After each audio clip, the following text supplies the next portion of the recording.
This is Matt for Boxing Social in association with Empire Fight Store. Delighted to be joined by Gareth A Davies. Gareth, I really appreciate giving us some of your time. I know you've done a few interviews now, and obviously we all talk about the same stuff, but I always appreciate you giving your opinion on it. Look, the breaking news today, we've got to start with it. Conor Benn, WBC ruling. There's sort of a long document that's come out explaining why they've got to this finding, why he's being cleared. Talks of consumption of eggs of large volumes, etc. And they also mentioned the findings about Conor not knowing, and him saying he doesn't know how this has got into his system. It's been a bit of a surreal day in terms of news on it, but what's your take home from it? Well, that you saw this process unfolding. The 270-page report revealed to us by Mauricio Suleiman at a lunch just down the road in December, before we all broke up for Christmas. It's taken 3 months for them to complete their findings. They have stated in their report they found nothing wrong with the VADA testing, that it's not a case of contamination. There's nothing wrong with what VADA have done. There were 2 traces of clomiphene in 2 separate tests. Sorry, they're saying in their test, not in the other test. They're only talking about their test taken in July as part of the WBC Cares programme. Just to explain to the uninitiated, weirdly, 2 separate processes, both undertaken by VADA, the first one being under the WBC auspices. So they've reported on that. A surfeit of eggs. They do not see him as a cheat.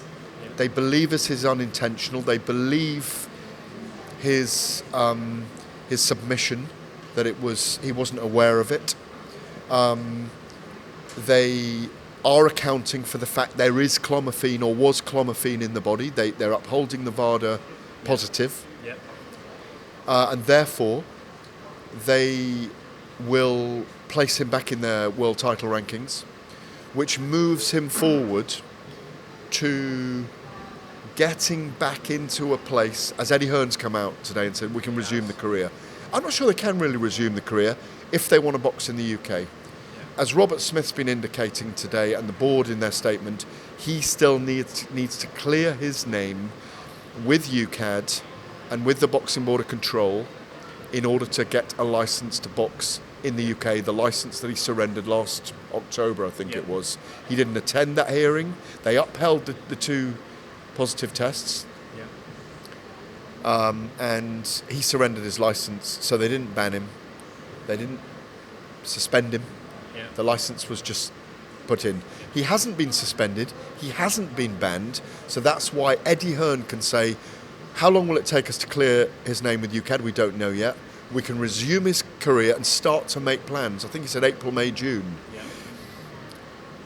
And if he can't get cleared by the Boxing Board of Control, he can box abroad.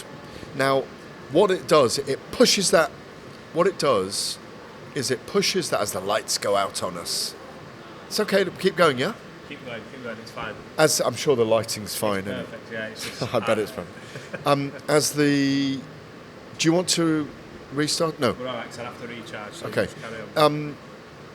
We know that Eddie's now putting pressure on the Boxing Board of Control. If they want him to box in the UK, if they want him as a British boxer, licensed British boxer, they need to make some decisions.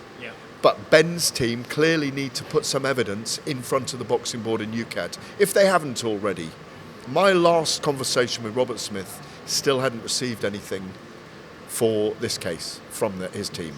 Is this a case of UKAD and VADA now have to start talking and be presented with something? Because Robert Smith on the TalkSport interview he did with Simon Jordan and I believe Jim White and Spencer Oliver I believe was on there as well, he made it quite clear in saying until there's anything presented, Conor Benn will not be allowed to box, and that's been their stance ever since. Is Eddie sort of on the fine line of saying, look, we're going to get his career back up and running? Is he doing that to put pressure on the board to say, look, get a move on now, because if not, we're going to take Conor elsewhere? Because everybody knows there's been talks of Manny Pacquiao. He's made it no secret. Everybody's been talking about it. Eddie said everybody will watch it. But it's that line now, isn't it, of is he trying to put pressure on the board by saying, look, we're going to crack on? I think he is putting pressure on the board. It's a very subtle way of doing it in lots of ways. But clearly the board, I think UKAD had already requested verification from VADA anyway that there'd been a positive test. Not the one in July, by the way, the one in September. Going into the fight with Chris Eubank Jr., the scuppered fight, the cancelled fight, if you like. There is pressure on the board. I think there's pressure on the board and there's pressure on UKAD to actually get into the detail of this. Maybe to demand a hearing with Conor Benn. This is what we've wanted the whole time. There's been a lack of transparency, certainly publicly, over all of this, apart from Conor Benn saying, I haven't knowingly cheated. Eddie Hearn saying the same, and the boxing board saying, well, we need to prove this or disprove this. They have the right to ban him if they want to. Of course they do, because he's had these positive substances in his system, and one of their tests, they were able to second from VADA, we understand, that this is a positive test, as opposed to it being him not having failed a UKAD test, which he didn't in the lead up. It's a very, very layered and confusing situation. Wouldn't it be very sort of almost going against the grain now, the fact that the WBC have come out and said, look, we've had people who have worked in certain fields for 30 plus years look into this, and this is the decision they've come to. Now, ultimately not a sanctioning body like the British Boxing Board of Control, but it feel like they were going against the grain by sort of going, but so no, he still needs to prove it to us, and them not clearing him. No, he's got to prove something to them to get a licence to box in this country. They've got to make a decision based on the evidence that's presented to them. Otherwise, they may decide that they don't want him to box in this country under a licence, and they make a decision. But then there's going to be an argument that, why are you doing this when the WBC have come out today and said, we've studied this 270-page report, it's taken us 3 months to do so, or 3 months thereabouts, and we've decided that you're not culpable deliberately in taking this substance, and that we are going to believe that you've eaten too many eggs. Yeah. So there's going to be claim and counterclaim. The best option for me is for Eddie Hearn and Conor Benn, not necessarily Eddie Hearn, but Conor Benn and his team, to give as much evidence as they possibly can to UKAD right now. Yeah. For Eddie Hearn to get involved as well and say, let's get this ball rolling.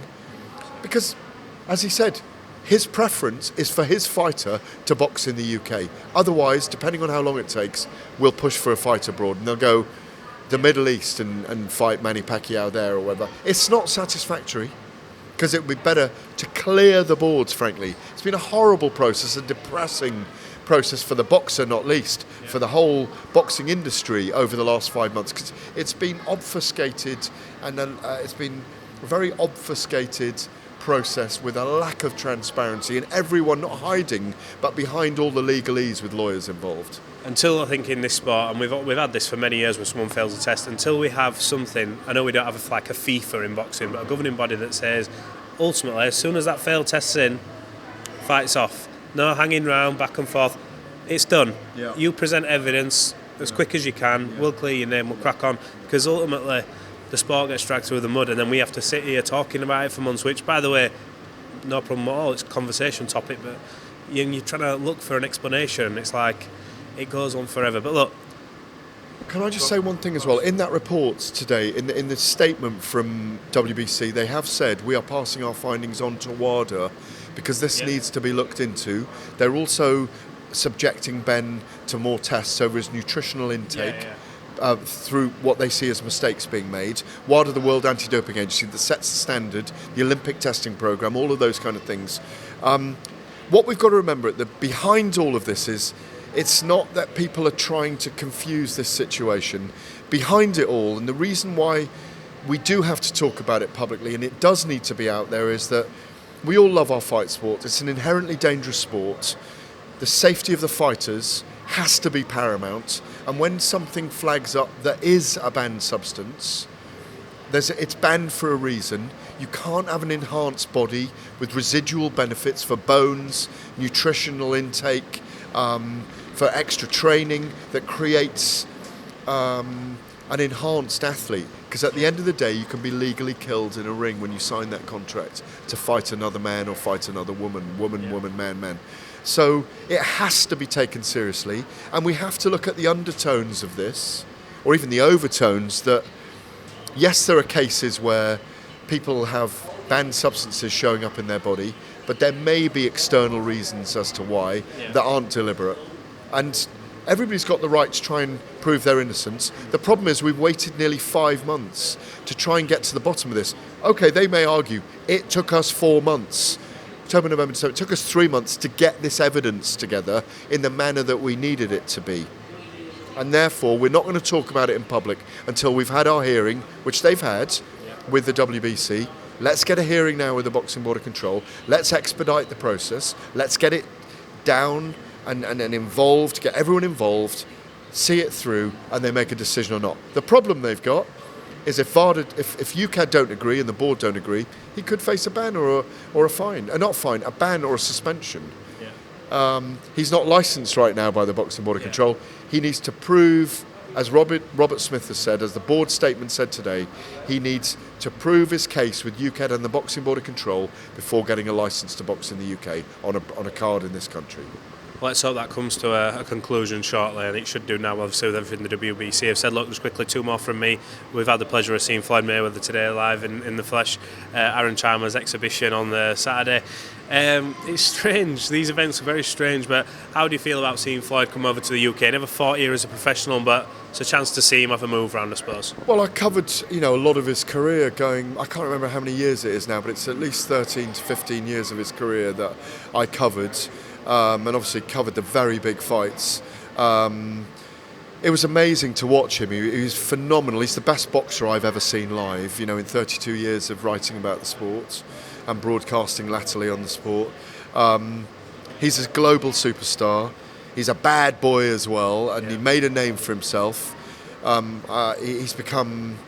he's got some very rough edges still. He wasn't happy with a baby crying in the background today, upstairs at the press conference.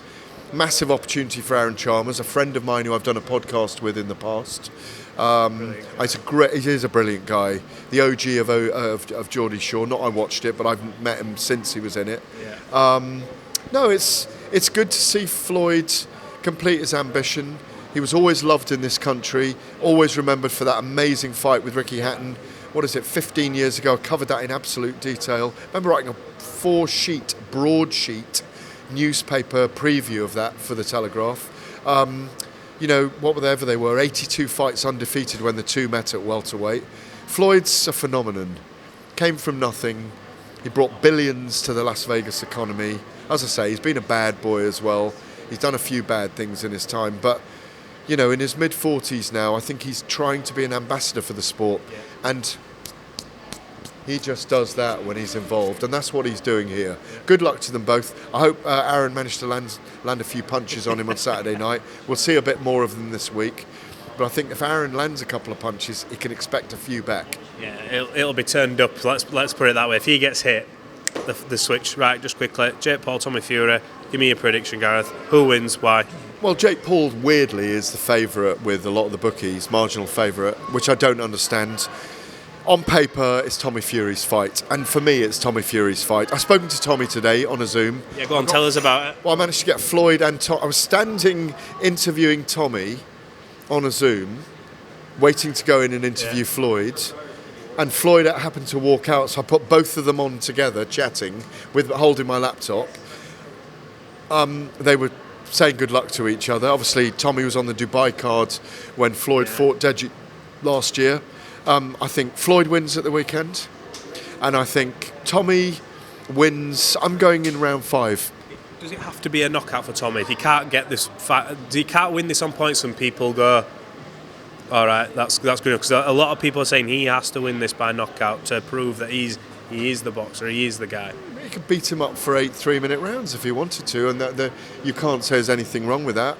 But I think if he manages to inflict quite a lot of damage on Jake's a really spirited guy with huge cojones, by the way. I've got great admiration for him.